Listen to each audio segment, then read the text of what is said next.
नमस्कार भक्तों, मैं आज आपको सुनाने जा रही हूँ करवा चौथ व्रत कथा। प्राचीन काल की बात है। एक नगर में एक ब्राह्मण दंपत्ति रहते थे। उनके 7 पुत्र और एक ही पुत्री थी। नाम था वीरवती। वह सभी भाइयों की प्यारी और लाडली बहन थी। भाइयों ने बचपन से ही उसे अपनी आंखों का तारा बना रखा था। समय बीतता गया। जब वीरवती बड़ी हुई तो उसके माता पिता ने उसका विवाह एक सुयोग्य वर के साथ किया। विवाह के बाद जब उसका पहला करवा चौथ व्रत आया तो वह अपने मायके आ गई। भाई बहनों के बीच प्रेम बहुत था। जब करवा चौथ का दिन आया तो वीरवती ने प्रातःकाल स्नान कर माता पार्वती और भगवान शिव का ध्यान करते हुए व्रत का संकल्प लिया। उसने प्रण किया कि जब तक चांद न निकले तब तक न अन्न ग्रहण करेगी और न जल पिएगी। सुबह से ही उसने व्रत प्रारंभ किया। पूरे दिन उसने भगवान शिव और माता पार्वती के नाम का स्मरण किया। परंतु दिन बहुत लंबा लगने लगा। सूरज डूब गया, लेकिन चांद निकलने का नाम नहीं ले रहा था। शाम गहराने लगी। भूख और प्यास से वीरवती का चेहरा पीला पड़ गया। वह अत्यंत थकान और दुर्बलता से चूर हो गई। उसके होंठ सूखने लगे और शरीर कांपने लगा। यह देखकर उसके सातों भाइयों का हृदय द्रवित हो उठा। वे बोले, बहन, हमसे तेरा यह कष्ट नहीं देखा जा रहा। तू दिन भर से भूखी प्यासी है, अब चांद निकलने का इंतजार मत कर। वीरवती बोली, नहीं भैया, यह व्रत पति की दीर्घायु का व्रत है। जब तक चांद न निकले मैं जल की एक बूंद भी नहीं लूंगी। लेकिन भाइयों को अपनी बहन की हालत देखकर दया आ गई। सबसे बड़े भाई ने कहा, बहन, अगर चांद जल्दी नहीं निकलेगा तो तू बेहोश हो जाएगी। चलो हम एक उपाय करते हैं। उन्होंने घर के आंगन से थोड़ा दूर एक ऊंचे पीपल के पेड़ के नीचे जाकर एक दीपक जलाया और छल से ऐसा प्रकाश फैलाया कि लगता था मानो चांद निकल आया हो। फिर सभी भाई बोले, बहन देखो, चांद निकल आया है। अब तुम अर्घ्य दो और अपना व्रत पूरा करो।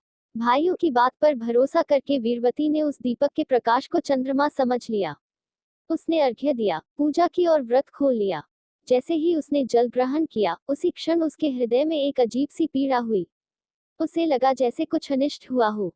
वह तत्काल अपने ससुराल पहुंची। वहां जाकर उसने देखा उसका पति राजा मृत अवस्था में पलंग पर पड़ा है। उसके प्राण मानो सूख गए। वह फूट फूट कर रोने लगी। वह विलाप करती हुई बोली, हे भगवान, मैंने ऐसा कौन सा अपराध किया। मैंने तो व्रत रखा था अपने पति की लंबी उम्र के लिए, फिर यह कैसा परिणाम। रोती हुई वह अपने पति के शरीर के पास बैठी रही। तभी वहां देवी पार्वती प्रकट हुई। उनका रूप दिव्य था। वीरवती ने उन्हें प्रणाम किया और बोली, हे माँ, कृपा करें, मेरे पति को जीवन दे। मुझसे यदि कोई भूल हुई हो तो क्षमा करें। माता पार्वती बोली, हे वीरवती, तुम्हारे भाइयों ने छलपूर्वक तुम्हारा व्रत तुड़वाया था। चांद के निकलने से पहले जल ग्रहण करने से व्रत भंग हो गया। यही कारण है कि तुम्हारे पति के प्राण चले गए। लेकिन घबराओ मत, मैं तुम्हें मार्ग बताती हूँ। अब तुम 12 महीने तक श्रद्धा और नियम पूर्वक करवा चौथ का व्रत करो। हर मास इस व्रत का पालन करते हुए माता गौरी और भगवान शिव की आराधना करो। जब 12वां करवा चौथ आएगा तब तुम्हारा पति पुनः जीवित हो जाएगा। यह कहकर देवी अंतर्धान हो गई। वीरवती ने माता के वचन को सत्य मानकर पूरे वर्ष करवा चौथ का व्रत किया। उसने किसी भी परिस्थिति में व्रत नहीं तोड़ा। वह हर महीने की चतुर्थी को माता गौरी का पूजन करती, रात्रि में चांद को अर्घ्य देती और अपने पति की दीर्घायु की प्रार्थना करती। 12 महीने बीत गए। 12वें करवा चौथ के दिन वीरवती ने विशेष श्रद्धा से माता पार्वती की आराधना की। उसने आभूषणों से सुसज्जित होकर पूजा की थाली सजाई। उसमें दीपक, कुमकुम, चावल, फूल, मिठाई और करवा रखा। रात्रि का समय हुआ। जब चांद आकाश में निकला तब उसने माता पार्वती का ध्यान करते हुए अर्घ्य दिया और प्रार्थना की, हे जगदम्बे, आप साक्षी हैं, मैंने आपका व्रत पूरे नियम से पूरा किया है। कृपा करके मेरे पति को पुनः जीवन दे। माता पार्वती उसके समक्ष पुनः प्रकट हुई। उन्होंने कहा, हे वीरवती, तुम्हारी भक्ति, विश्वास और पतिव्रता धर्म ने मुझे प्रसन्न किया है।